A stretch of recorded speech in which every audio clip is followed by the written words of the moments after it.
A battle over gun control. At least we live in a province where something is trying to be done. As Alberta urges police to ignore a federal policy. A dog abandoned due to the cost of its care. With a little baggie and a note from her owners looking for somebody to take care of her. Highlights a growing problem with animal surrenders. And a Calgary high school student in the running for a big prize. I would receive $250,000 to post-secondary, so that would just completely cover the cost of everything. Thanks to her impressive science video. CTV Calgary, local breaking news with Alicia Fieldberg. Hello and thank you for joining us. There's now provincial pushback to the federal gun buyback program. But as Tyler Barrow explains, this might be more politics than policy enforcement. Robert Stewart owns dozens of firearms, including this long-range weapon, which he uses in shooting competitions. The banned model is included under the federal government's assault-style firearms compensation program. I've got a major issue with it. He also sells firearm accessories. He says since the federal government first announced the buyback program, his business income is down about 50%. People are scared buying new products just because they don't know whether more guns are going to be confiscated. Owners have until October 2026 to get rid of those guns or risk criminal charges for illegal possession of a prohibited firearm. The Alberta government is now attempting to override the federal program using the new Alberta Sovereignty Within a United Canada Act. Previously legal firearms into prohibited ones does nothing to make our streets safer. The motion calls for law enforcement agencies to decline to enforce or implement the federal gun seizure program. Alberta's government calls the federal plan unconstitutional and an attack on the rights of Albertans. The gun buyback program doesn't address the issues that Canadians are complaining about. One political scientist isn't convinced the motion, if passed, will succeed with law enforcement choosing provincial jurisdiction over federal. This is opening a large can of worms, I think, for the government to be able to say, some laws we respect, some laws that we don't. Ottawa says the Supreme Court has made it clear the federal government has constitutional authority over firearms legislation. The federal public safety minister expects all provinces to enforce the law. This is a Canada-wide program, so we expect it to be rolled out Canada-wide. We will work with jurisdictions to ensure compliance. The latest showdown between Alberta and Ottawa has left some gun owners confused. It's all good and well while the UCP is in power. What happens when the UCP are not in power anymore? Calgary Police Service says it's taking the necessary time to review the legislation and its implications. RCMP did not respond by our deadline about whether they would follow the province's directives. Tyler Barrow, CTV News, Calgary. Police are investigating a shooting in the southwest last night. Just before 9 p.m., someone fired a single shot at a house on 27th Avenue in the neighborhood of South Calgary. A resident was at home at the time and was not injured. Police say the shooting does not appear to be random. Calgary's prolonged budget talks turned to climate funding and transit today. Money will be pulled back from energy reduction programs, and instead, safety programs on trains and buses will get a boost. Jordan Canagan reports. Calgary budget deliberations rolled into a seventh day with a focus on transit. The only way the increasing fares made any sense is if we were seeing an improvement in the transit service. And both of those are happening. An adult single ride ticket will jump to $4 in 2026, up 20 cents. But council approved putting millions of dollars more into transit. A $9 million pilot project will see more security at a dozen stations from 4 until 8 p.m. So I think it's reasonable if we're asking Calgarians to pay more for things like transit service, that increase in cost comes with a commensurate investment in terms of the safety, the affordability. And a $6 million boost next year will have more buses in service. We are as efficient as we possibly can be once this budget is implemented by making sure that all of our buses are in use at the maximum amount of time that they can possibly be. Some of the spending will be covered by cuts to climate programs. Council narrowly voting in favor of a $9 million reduction in the climate department's budget. And what we just heard in there is it's not going to affect anything to do with flood mitigation, pollinators, wildlife, anything of that sort. It's more of funding that was going towards education of Calgarians for small initiatives. You may not have heard that climate is a big concern in some other ward, but in Ward 5, Ward 3, we get hit by hail every second year. It's a big concern. Jordan Canigan, CTV News, Calgary. Council has also discussed big cuts to property taxes for homes and businesses, but nothing's finalized yet. Council will continue tomorrow for the 8th day of budget talks. Alberta's Privacy Commissioner is raising concerns about the province adding health care numbers to driver's licenses. In a letter to the government, Diane McLeod says it will increase the risk of fraud. She says personal health numbers are a sought-after commodity on the dark web because of our publicly funded healthcare system.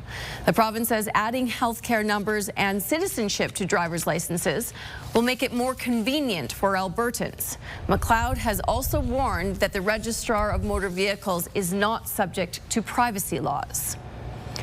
With 14 UCP MLAs facing recall petitions, Danielle Smith suggested there could be legislation tweaks later this week. But Alberta's Justice Minister says changes to the Recall Act are not expected anytime this session. Connor Hogg reports. There will be some changes to election legislation coming forward on Thursday. And so I'll leave it to the Justice Minister to go through the technical briefing of what that looks like. Danielle Smith's response to a question about recall legislation provoked speculation Monday. Changes could be coming. We think that it's being weaponized by special interest groups to try and overthrow a government. That's not the intention of recall. It never was the intention of recall. But I can further say that those changes are being contemplated. They will not appear as part of any bill this session. Clearly, the government's struggling with the legislation they enacted a couple of years ago. Alberta's former Deputy Chief Electoral Officer says unless retroactive, any revised legislation would likely not apply to petitions that have already met their goal. These were started and commenced and approved under the existing legislation. If they make changes down the road, that won't impact the ones that are currently underway. Some of the campaigns currently gathering signatures have January and February deadlines. They passed legislation with these rules less than a year ago, and they got a response to that, and they're following these rules. I wouldn't think that they would then change the rules mid-course. I think people are a bit frustrated that it's being used this way because I believe it is an important mechanism. Danielle Smith took a live audience poll at last weekend's UCP AGM, with more of the crowd clapping for changes to the rules than the idea of leaving them as is. The Justice Minister says the opinions shared by party members are being taken into consideration, as well as the opinions of non-UCP members. We'll make a decision if and when it's appropriate to do so. The current legislative session is expected to end next week. Connor Hogg, CTV News, Edmonton. Support is pouring in for a 3-year-old golden retriever with medical problems, abandoned by its owners at an Okotoks off-leash dog park. Vets are now trying to get her ready for a new home, but as Tyson Fedor reports, the incident highlights the lack of shelter space for pets. The Stoffergens both work at the Southern Alberta Veterinary Emergency Hospital in Okotoks. Lauren and Allison are now fostering Rhea. She was abandoned in an Okotoks dog park tied to a post with a coat, blanket, boots, and her seizure medication. Like the natural human response to say, oh, how could somebody do that? But being a veterinarian, being in veterinary medicine, you come to learn that it's not just about the animals, the care. A Good Samaritan then dropped off Rhea on Saturday at Save. Knowing that she came in with seizure medication, we knew that she couldn't stay here overnight alone in the clinic because she just had medical risk. Her owner left a note saying they were leaving the country and could not care for her any longer. The owners did love her, did care for her. They were probably in a situation where they were, between a rock and a hard place. From what we do know, they did try to surrender her to at least 1 or 2 other rescues. Rhea has health issues and been on anxiety and seizure medication, but the Stoffergens are hopeful to medically clear her in the next couple of weeks so she can be adopted to her forever home. We had a lot of people who messaged us and said that they were immediately wanted to open their homes to her and wanted her to have a soft place to land. And I guess she's not the only dog who's going through something like this right now. Pause for Change Rescue Foundation says there is an overpopulation issue and rescues are full. It says it receives anywhere from 50 to several hundred requests for intake weekly. Rescues in Alberta and Western Canada and whole are dealing with basically a animal welfare crisis. Tyson Fedor, CTV News, Okotoks. A Calgarian is one of 30 semi-finalists in a global science competition. The grade 10 student from William Aberhart High School beat out nearly 5,000 others with her video submission. Kevin Fleming has more.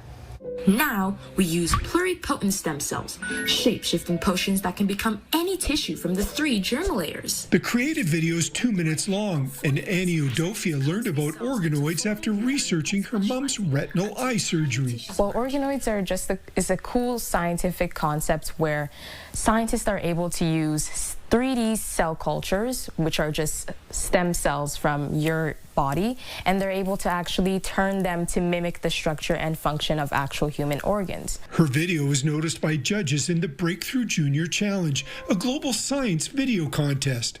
She made the cut from 5,000 applicants to just 30 semi-finalists. Yeah, I'm really pumped about it. I'm still kind of processing the fact that I'm actually in the top 30 for a global competition, but I'm extremely grateful, and I'm grateful for everyone that has helped me and supported me. Annie's mom says her daughter has always been interested in STEM subjects and isn't surprised she's done so well in this competition. This is a proud mommy moment right here. So her father, her sister, and I, we are incredibly proud of Annie's achievement. Annie, right from a very young age, I would say that Annie has been an outstanding go-getter. Now Annie has to rely on the public for a little help in the challenge. She needs people to watch her video on Facebook or YouTube and click on the heart or like icon.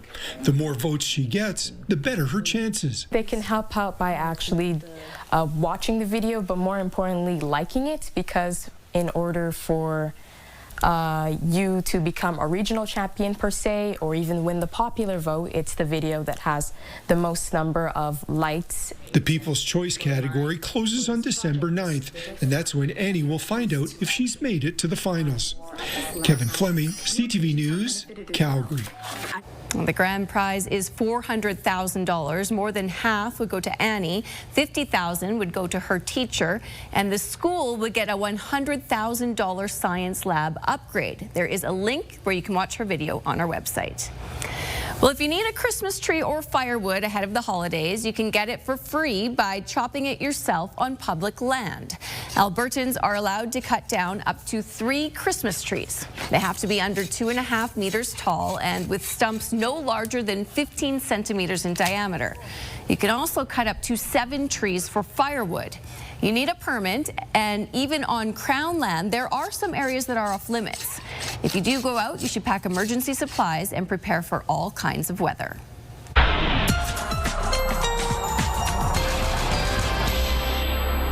Danielle, it felt very Christmassy today. It looked like a snow globe with all those big fluffy flakes coming down. Yes, very festive. Beautiful to look at, not so fun to drive through. We're almost done with the snowfall, but we do have the potential of on and off snowflakes right up until about 6 o'clock tomorrow morning. Another key thing about tomorrow is that with the wind chill in the morning when off to work and school, it will feel more like -10. So a cold start to the day, but the snow should be done with us after 6 a.m. And then just a mix of sun and cloud, especially in the afternoon. We should see a little more sunshine out there. Slight wind out of the west and southwest will get us just above that freezing mark for a daytime high. Your full forecast just ahead. Thanks, Danielle. When you're buying groceries or goodies, it can be hard to know whether or not it's a local product. A new app connects you with hundreds of Alberta businesses that sell locally made food.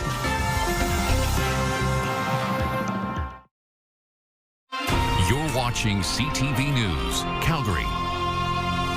Investigators are looking into the cause of a fire in a business on Stephen Avenue this morning. Firefighters responded to an alley between Stephen Ave and 9th Avenue Southwest just before 9 this morning. Flames had spread to the attic of the retail store. Crews made sure the fire didn't spread to any neighboring businesses. Nobody was injured. A new app is available that helps you shop local. It finds products that are made in Alberta this holiday season. Sasha Petramala reports. At Pasta Pantry, the work starts before the doors even open. This Sherwood Park restaurant makes fresh noodles and meatballs every morning. We're making pasta in your neighborhood, and we're happy to serve you. Much of what is dished out here is sourced close to home. A lot of our ingredients are grown in Alberta, from our Durham semolina flour to our cattle, like our beef for our meatballs and meat sauce. Now more than ever, it's so important to support local. It's so important to help our local economy by supporting businesses that are made right here in Alberta. The new Made in Alberta app hopes to help. All you have to do is take a photo with the app or search a company or search a product, search a type of product, and it gives you a whole list of local alternatives. Signing up was a no-brainer for this local chocolate shop. It was really important because we're definitely not street-facing, so we're tucked away. And this app will definitely bring a lot more people in the store or just to visit our website and maybe purchase online. And not all products need to be sourced from Alberta to meet app requirements. And as long as the last substantial transformation happens right here in Alberta. So that means you can bring those coffee beans in here, roast them here, package them here, and you're a local business and we want to support you. Vendors say the app makes it simple to market their goods. You log into Made in Alberta and sign up. It's just a couple clicks and you import your products, your pictures, your descriptions, and you're basically live. We're taking steps into doing a lot more work in sourcing directly, which involves a lot more time, a lot more money. Currently, just over 600 vendors are on the app with no limits on how many can join. Sasha Petramala, CTV News, Edmonton. A popular country music festival is heading to Alberta.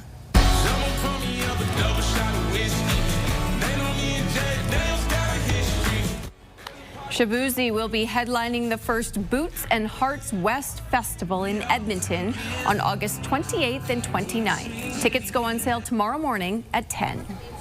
Well, it was a dark and snowy day, but tomorrow should be a bit milder. Danielle's forecast is up next.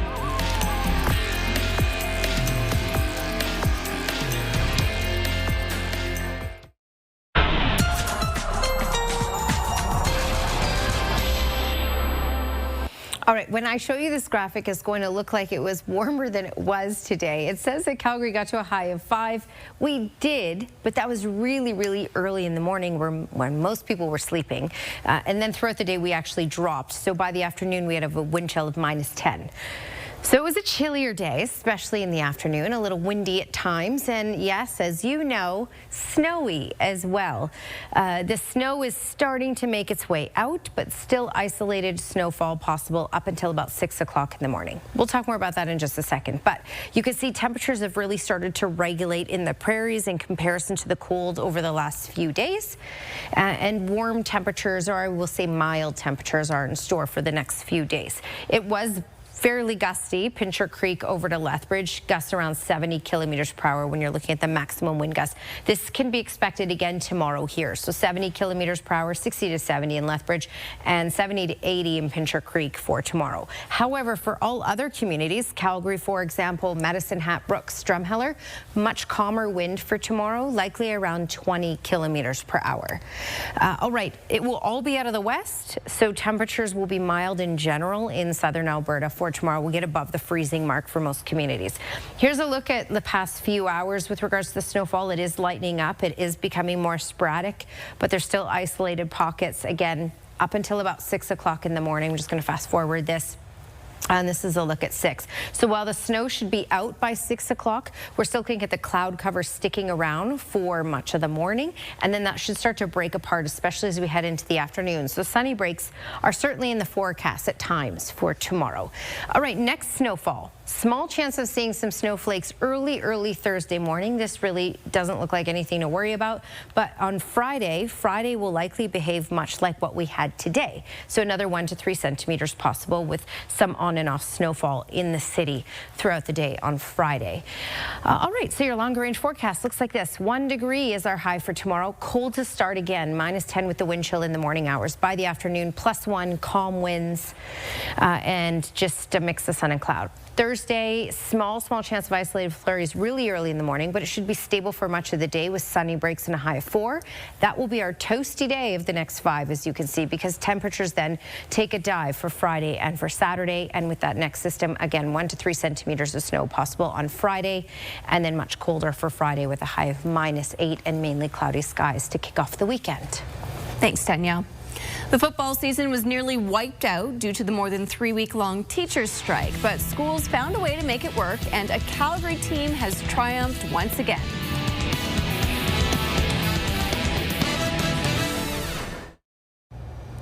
The Calgary Flames have had a rough season, and tonight they faced the only team faring worse. Going into the game, the Nashville Predators were in dead last in the NHL with just 20 points, and Calgary had just 22 points. Hey, passed it over, and they'll bang in the rebound.